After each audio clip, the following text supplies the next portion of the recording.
All right, hi guys, Mike Volkin here with Freelancer Masterclass. Don't forget to subscribe to this channel, wherever that button is, right there.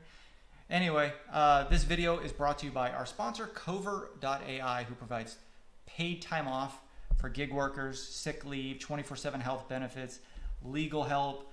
Go ahead and check them out. The link, my affiliate link, is below. It just helps them track which audience responds. So if you want to keep these great sponsors, keep this great content coming, go ahead and click the link and check them out. All right, let's get to the content. All right, hi guys, just a real quick video to go over a very interesting discovery call I was on last week. This presentation is called the most interesting interview question I ever got. And this really got me thinking. I've been on, as you can imagine, since I've worked with over 400 clients, I've been on literally 1,000 or more discovery calls / interviews at this point. And this one really stood out as one that really tested my abilities and gave the other person, who was the one who was asking me, a lot of insight about me. So what is that question? I would be interested in knowing what you would have said or how you would have reacted to this question. So there's a 3-part question. Number 1 was say these 6 digits backwards. Number 2 was say these 7 digits backwards. And number 3 was say these 8 digits backwards. So each digit they presented to me was actually 2 digits. They would have said, for example, in the first one, they would have said 38, 51, 16, 97, 14, right? So then I would have had to say, that was 5, 72. All right, so then I would have had to say in backwards, 72, 14, and then backwards until I got to the first digit. They would have heard the thought process, and by the way, this is a video interview. They would have watched me and heard me. And another thing I didn't mention is my hands right here. So I couldn't be typing, right? That would be cheating. And then once I gave that answer, I would do this again with 7 digits, and then they would watch me as I walk through the process. And then 8 digits, and I sat there with my hands on the table here, and they did it. So they weren't looking if I got the right answer or not. They were looking at the process in which I did to solve that quote-unquote puzzle or problem or question. So what exactly does this test? Well, you can use this as you interview freelancers or anybody really to see how they would handle stress. That's what they were looking at. They were wondering how I handled stress.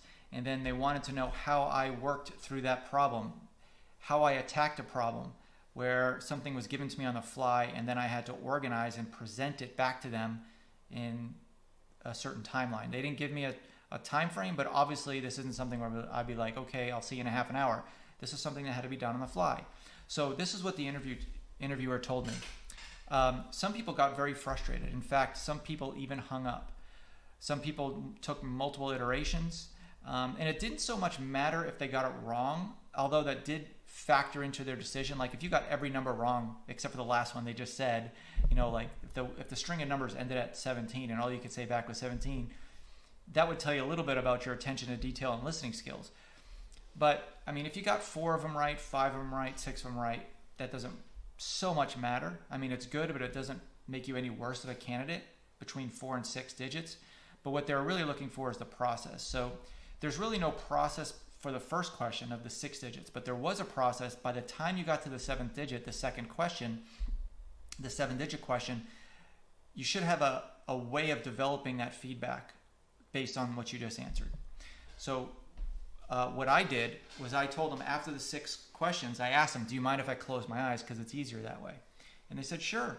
And I didn't know what they were testing for, but this is exactly what they're looking for. Am I developing a process for solving this upcoming problem? And I was. Some people got very frustrated, they told me, and hung up. Out of their interview poll of, they said 11 people that they tried this on, 2 people actually wound up hanging up. And then the people who did well developed a process for stating the numbers, kind of like I did, where I closed my eyes, and then also by the time I got to the last question, which is the 8 digits, what I did was I repeated the string forward several times, and then I repeated it backwards. So I had 2 processes by the time I got to the 3rd question. I was not only closing my eyes, I was also repeating the process forward 3 times in my head before giving them the answer. Forward 3 times out loud before giving them the answer out loud. So they loved that process that I I handled the stress in a certain way.